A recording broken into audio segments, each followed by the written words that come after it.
día vamos a ver Mateo capítulo 4.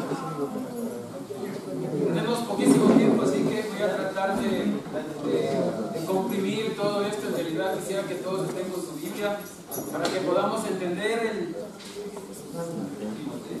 el Timoteo, perdón.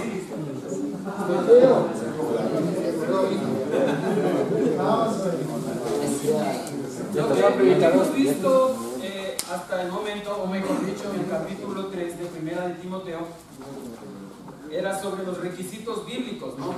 Para las personas que dirigen, ¿cierto? ¿Alguien se acuerda de alguno?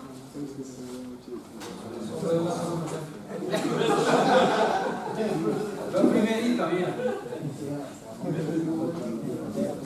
Les voy a dar recomendaciones.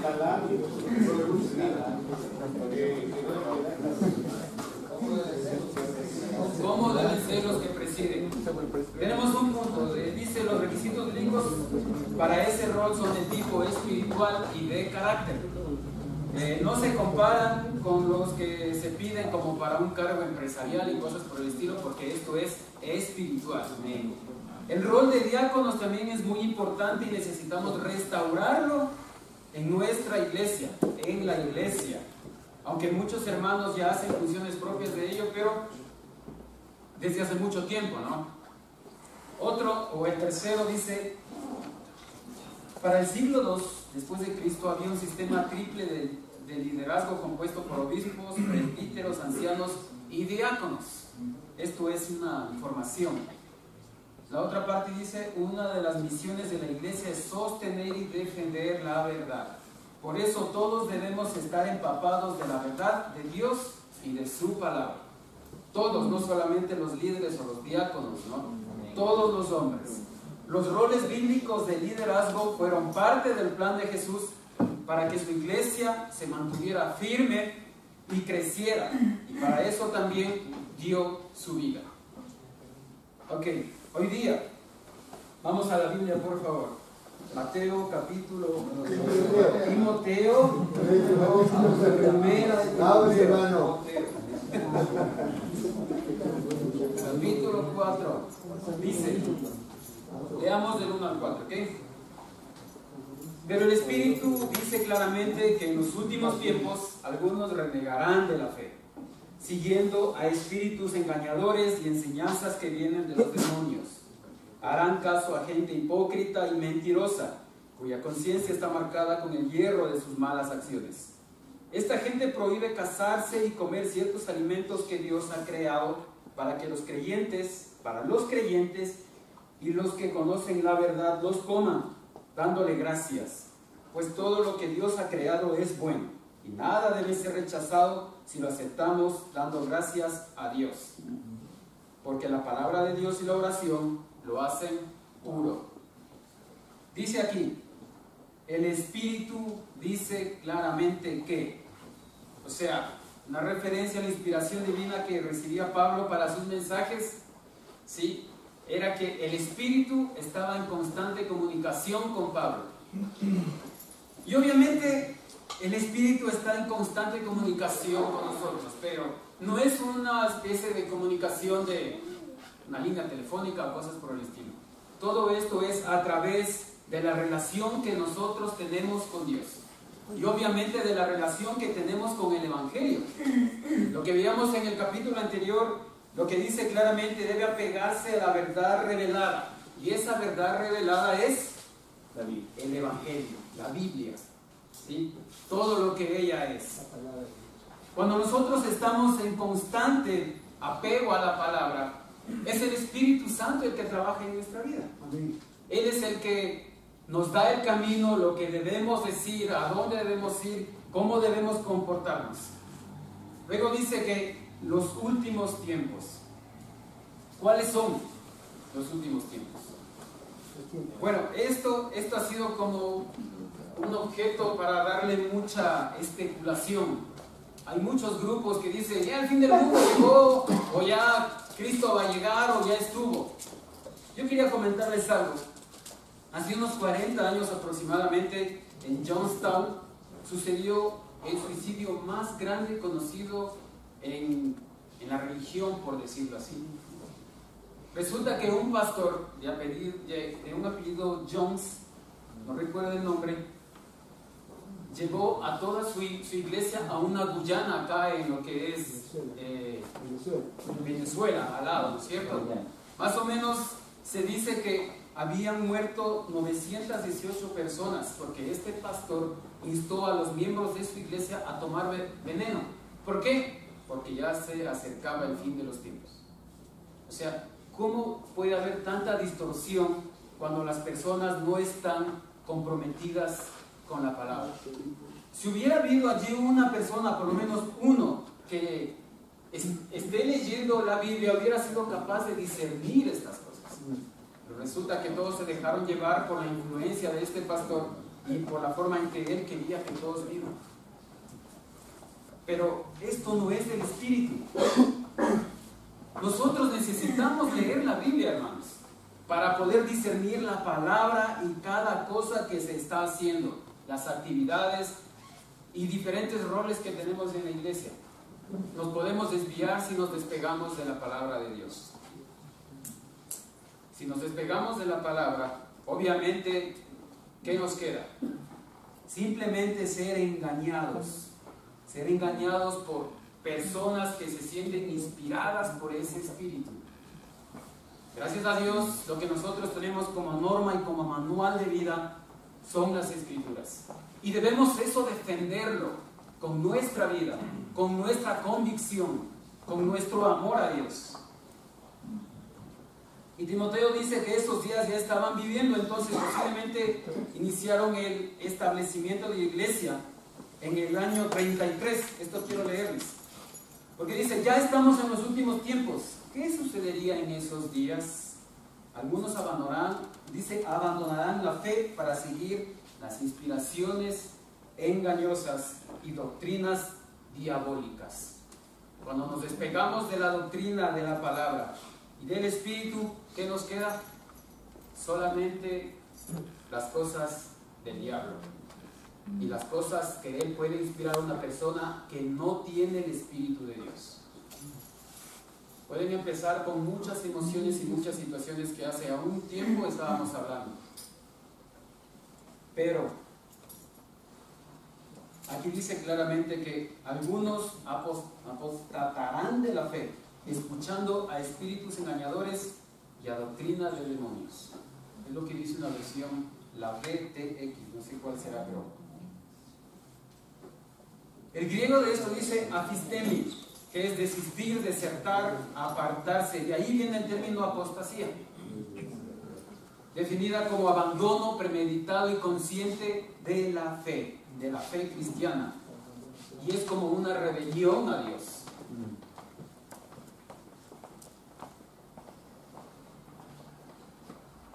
¿De qué se trataba esta enseñanza? Sobre esto de, como dice en el versículo 3, esta gente prohíbe casarse y comer ciertos alimentos que Dios ha creado. Bueno, en este tiempo el ascetismo y el celibato estaban de moda. Es decir que en el paganismo greco-romano y el abstenerse de alimentos posiblemente eran corrientes judaizantes. Entonces era como algo imprescindible para ellos ser como castos. No te cases, es pecado casarse, o es pecado comer tal alimento y cosas por el estilo. Pero nosotros no debemos dejarnos llevar por las cosas que la gente piensa. Cada cosa, cuando alguien es espiritual, lo discierne con el Espíritu de Dios, para no decir que cada situación es un pecado y caer más bien en situaciones como de culpabilidad y no por estar profesando una fe que se base en la palabra. El versículo 4 dice, podemos nosotros disfrutar con gratitud de las bendiciones que Dios nos da, como la comida, como la bebida, el matrimonio, el noviazgo, una casa, unas vacaciones, los hijos. Nada de eso es malo.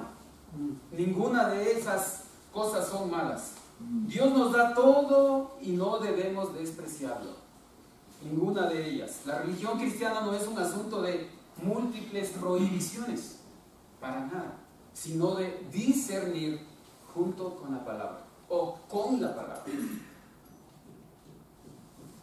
¿Qué te dice a ti el Espíritu Santo? Por ejemplo, si el Espíritu Santo nos habla a nosotros, es porque estamos siendo comprometidos con Dios, con el mandamiento. Estamos siendo comprometidos con el Evangelio de la verdad. El Espíritu Santo nos lleva siempre a la verdad. Y para que la verdad brille, muchas veces debe evidenciar la oscuridad que puede haber en nuestra vida. Si nosotros vemos oscuridad en nuestra vida y nos dedicamos a las cosas engañosas de este mundo, ¿qué pasará con tu espíritu? ¿Qué pasará con tu fe? Dios ha derramado el Espíritu Santo, dice, sobre toda la humanidad. ¿Con qué fin? ¿Cuál será ese fin? Las Escrituras nos enseñan mostrar quién es pecador, quién es inocente y quién recibe el juicio de Dios. Es lo que vemos en Juan 16:8. Matar el pecado, o sea, hacer morir al pecado. Romanos 8:13. Y otra cosa, revelarnos el poder de Dios.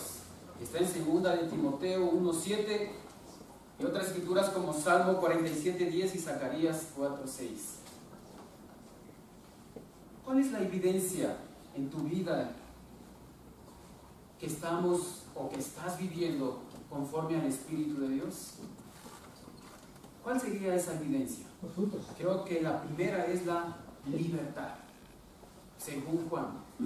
La libertad por la que antes éramos presos al pecado, ¿recuerdan?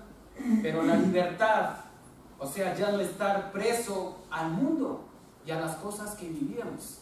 Lo primero que hace el Espíritu siempre va a ser ir contra nuestro pecado. Él va a pelear, va a luchar, va a separar el pecado de ti. Y obviamente va a ser una batalla muy fuerte. La forma de no caer en engaños, por ejemplo, de las iglesias bonitas, de las cosas chéveres y alhajas que hay en iglesias y que pueden quizás llamar y atraer a muchas personas. Pero debemos discernir con el Espíritu si eso es lo que Dios quiere. ¿Cómo está siendo nuestra vida delante de Dios? Así que aquí hay algo muy interesante. Creo que para decir que nosotros estamos enfocados en la verdad, necesita haber un comportamiento cristiano.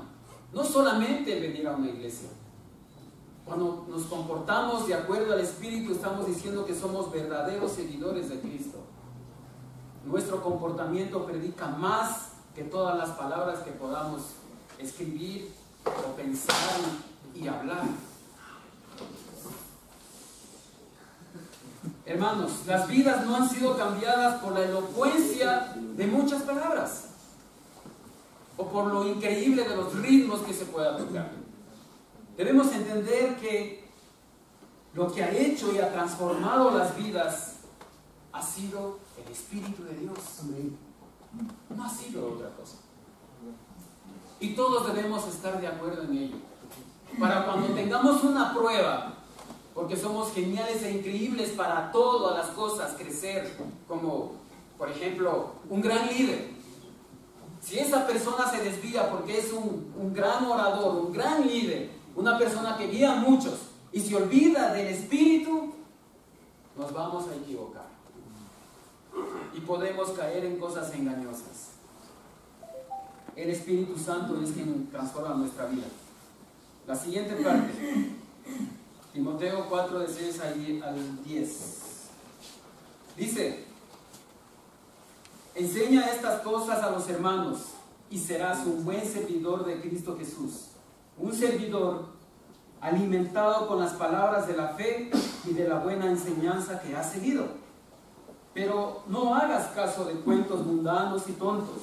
Ejercítate en la piedad, pues aunque el ejercicio físico sirve para algo, la piedad es útil para todo, porque tiene promesas de vida para el presente y para el futuro. Esto es muy cierto y todos deben creerlo. Por eso mismo trabajamos y luchamos, porque hemos puesto nuestra esperanza en el Dios viviente, que es el Salvador de todos, especialmente de los que creen. si Timoteo enseñaba la sana doctrina, un buen servidor de Cristo Jesús estaba haciendo. La primera parte dice, nutrido con las verdades de la fe, o alimentado con las palabras de la fe. Es decir, tener fuertes convicciones espirituales que provienen ¿de dónde? De la Biblia, de la palabra, no de opiniones humanas, o no de argumentos humanos, que paso a paso ha seguido, es lo que dice. No solo creer, no basta con creer, tenemos que obedecer, así como Timoteo, y él modelaba de este modo, con su vida, la fe cristiana, que hasta ahora sigue siendo el ejemplo para todos nosotros. Que paso a paso seguido, los pasos se dan hacia adelante para crecer, ¿verdad? ¿Alguien crece si da pasos para atrás? Es absurdo. Caer en engaños y las artimañas del diablo es como dar pasos hacia atrás en tu fe, en tu vida, en tus convicciones. ¿Quieres ir hacia atrás en tu fe? Cuando vamos hacia adelante, o cuando una persona, un cristiano está yendo siempre hacia adelante, es porque esa persona está comprometida, nutriéndose de la palabra y practicándola también. Y cuando vamos hacia adelante, ¿saben a dónde vamos? Hacia arriba. Hacia allá siempre vamos a ir. En lugar de estar escuchando leyendas profanas y otros mitos semejantes, o fábulas profanas, o los cuentos de viejas que dice la BJL, Timoteo debía dedicar su tiempo en ir al gimnasio espiritual. ¿Cuál es el gimnasio espiritual? La oración, la lectura o el estudio de la palabra. Ese es el gimnasio espiritual. No debemos confundir, o podríamos tomar como un ejemplo el hecho que a veces hacemos ejercicios, claro, y eso es bueno para el cuerpo, ¿no? Podemos bajar las libras, poder tener mejor, no sé, resistencia. Pero dice que la palabra de Dios es bueno para todo, porque nos ejercita en la piedad. ¿Qué es la piedad? Según el término griego, euseideia, religión, la práctica devota y las creencias apropiadas acerca de Dios, la devoción y la conducta santa. Eso significa piedad.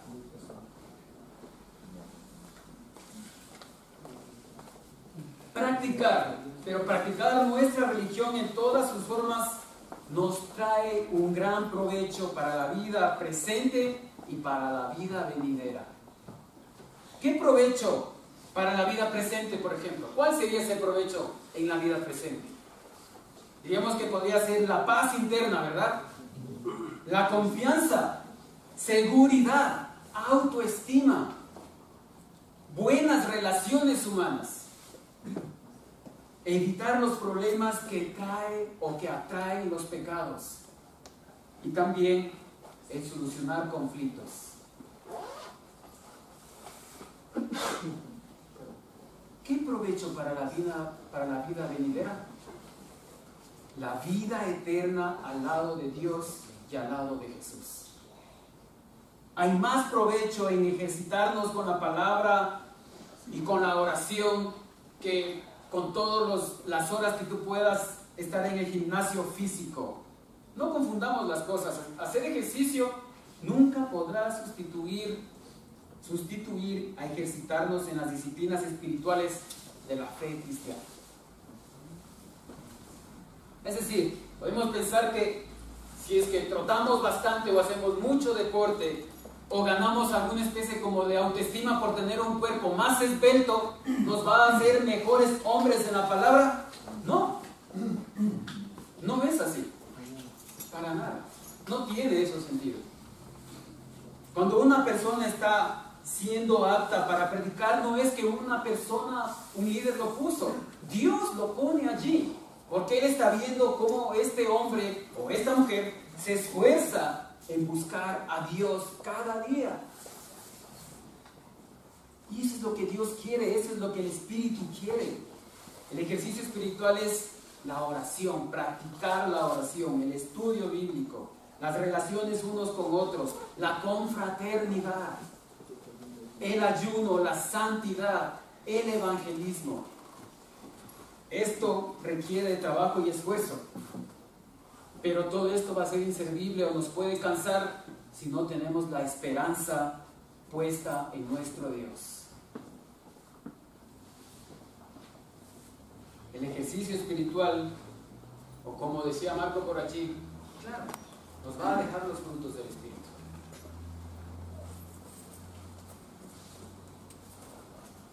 Primera de Timoteo, sigamos por favor, 11 al 16.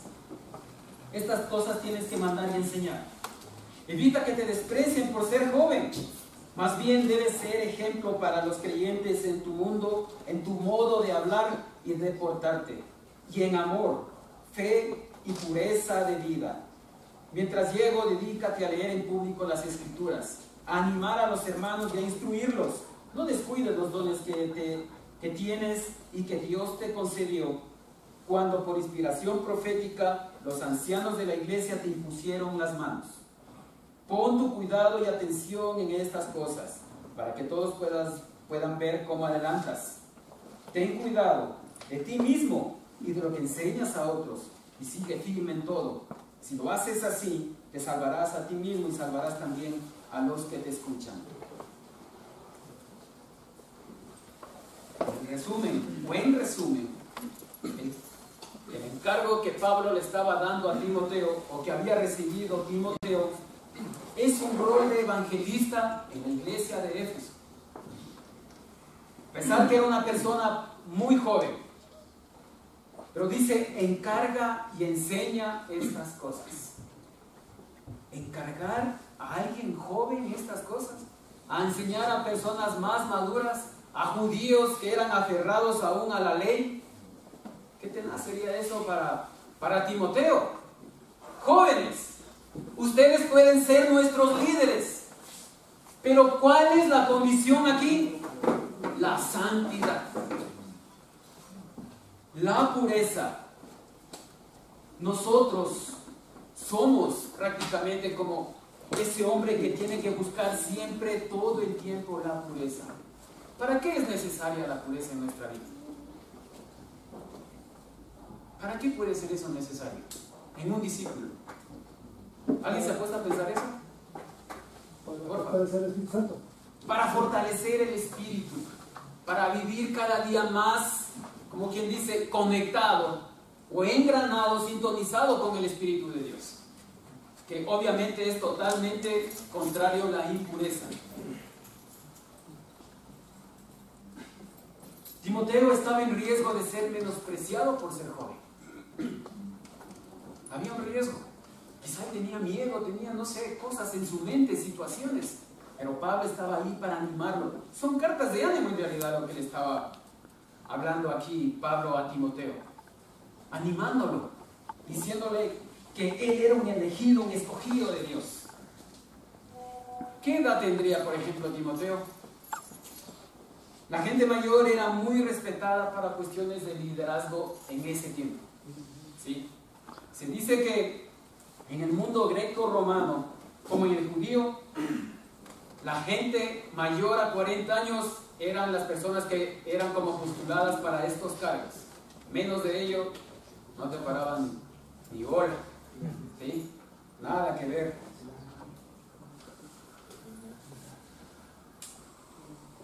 Timoteo se unió a Pablo, por ejemplo, antes del año 50, antes del 50 después de Cristo. Esto podemos observar en Hechos 16 del 1 al 3.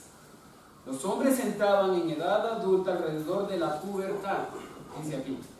Así Timoteo estaría más o menos como en la adolescencia. Pablo escribió al inicio de los 60 después de Cristo. Así Timoteo estaría todavía en unos 20 años más o menos. o iniciando los 30. Se creería que el hombre estaba apto para cargos de autoridad, lo dije, después de los 40 años. No sé si les ha pasado, pero nosotros fuimos jóvenes, más jóvenes, ¿no? Alguna vez. Y a veces resulta que en una reunión, por ejemplo, con los familiares, en una reunión de fin de año, cosas por el estilo, los jóvenes éramos siempre como sentados a un lado para escuchar y era muy difícil opinar, ¿verdad? Sí nos ha pasado, yo recuerdo muy bien eso. Uno lo que hacía es esperar ahí hasta que los padres, en otras palabras, se chumen rápido y nos daban a la casa. Y pasaba uno ahí sentado, observando cómo bailan y todo ese tipo de cosas, pero ¿qué voz podía tener un joven ahí? Imagínate en el ámbito espiritual. ¿Qué voz podría tener aquí Timoteo? O sea, realmente este es un llamado para animarnos a todos, ¿sí? Sobre todo a los más jóvenes. Es correcto que nosotros tengamos como primer puntal en nuestra vida, en nuestra base, la santidad, la pureza en el corazón. Pero también es necesario que estemos entendiendo las Escrituras, que estemos leyendo las Escrituras. Por ejemplo, a un joven si le piden opinar de algo y no sabe qué decir, ¿qué respeto podría ganar? Por ejemplo, en ese sentido diríamos que le preguntan algo, por ejemplo, a Natán, y Natán se queda, ni bien he escuchado esa cosa, y la gente adulta intentando que él se meta en la conversa o dé sus opiniones, porque es genial poder escuchar a un joven cuando él está creciendo espiritualmente y todo eso, como que nos anima, porque decimos los más grandes, estamos enseñando la palabra. Pero si este joven no está centrado en ello, ¿cómo podríamos darles oportunidad a ustedes? No, deberían centrarse en las Escrituras. Y no es que ustedes hayan sido como, les hayan impuesto las manos y cosas por el estilo, no. Yo creo que tenemos ventajas aún más grandes que ellos. Tenemos el Espíritu de Dios. Ustedes tienen el Espíritu de Dios. Y con el Espíritu de Dios, ustedes pueden llegar a tener una capacidad, pero increíble, porque muchos de nosotros, los adultos, no entendemos muchas cosas por las muchas situaciones mentales que acarreamos del mundo. Pero ustedes tienen su mente fresca, tienen tanto por crecer, por aprender en el mundo cristiano. Tienen tanto por enseñarnos en un futuro. Siendo un ejemplo a seguir en la manera de hablar y en la conducta, en el amor, la fe y la pureza. Así es como van a llegar a ser ese ejemplo para las personas que lleguen en el futuro. Y esos son los frutos del Espíritu Santo. Y aquí dice claramente que no deben usar la vía del autoritarismo, ni con enojos, ni con cosas por el estilo. Una de las mayores tareas para Timoteo, dedicarse a la lectura pública de las Escrituras. Dedicarse todo el tiempo a la escritura pública. Los jóvenes cuando están, por ejemplo, compartiendo la Santa Cena, la bienvenida, a veces con mi esposa estamos hablando, es como, wow, este joven tiene madera, tiene eso que se necesita para predicar. Nos anima tanto. Soñamos también ver un día a nuestros hijos ahí compartiendo todo eso. Ustedes son realmente aquí, como fue para Timoteo en su tiempo, el fundamento de la iglesia, pero sobre todo en que la verdad, en que la palabra permanezca, como hasta ahora la hemos hecho, como hasta ahora hemos intentado que eso permanezca, la verdad, que permanezcan las Escrituras. En versículo 14, ya terminando.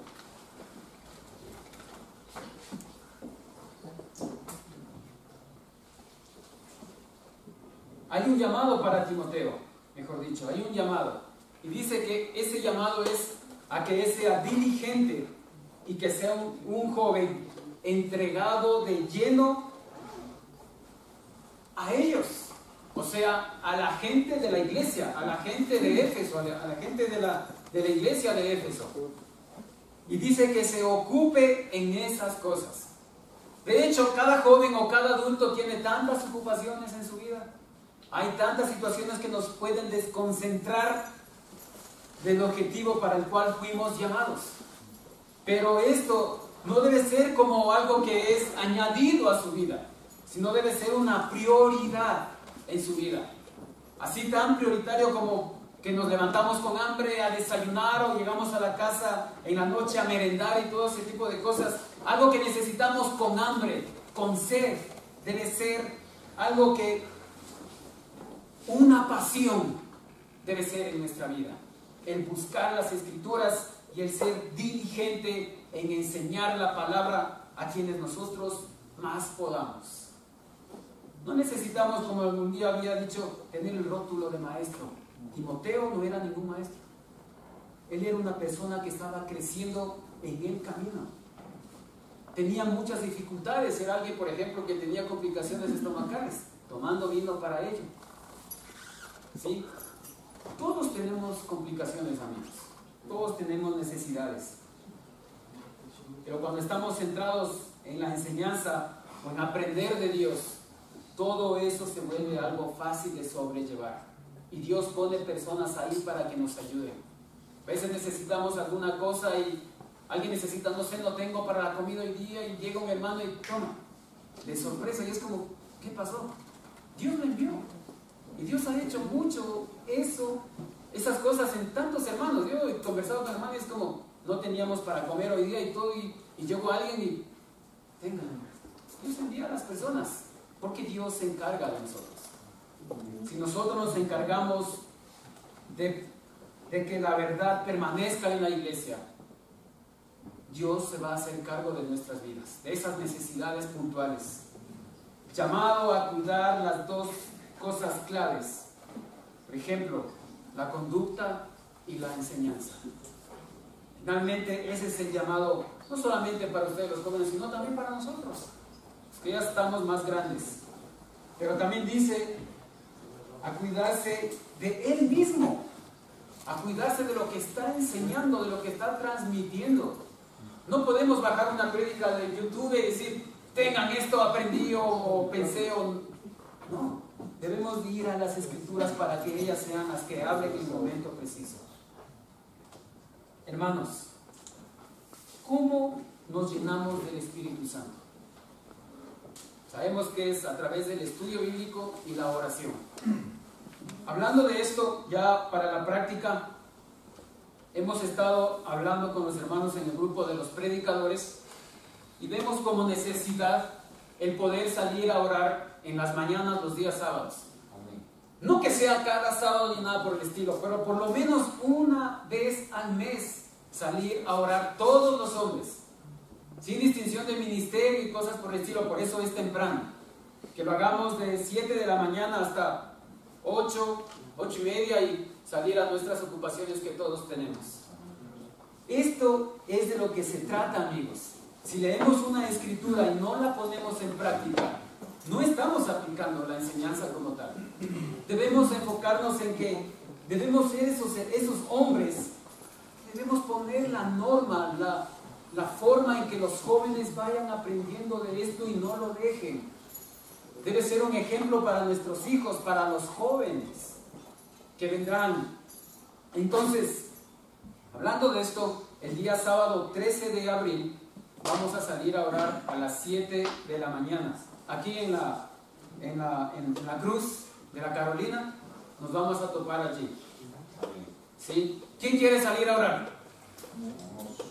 Les voy a tomar una foto para ver.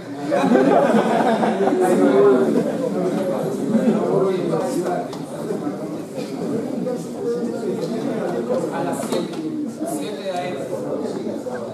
Bueno, y esto podemos hacerlo en el norte, podemos hacerlo en el sur, etcétera, pero el punto es que estemos unidos.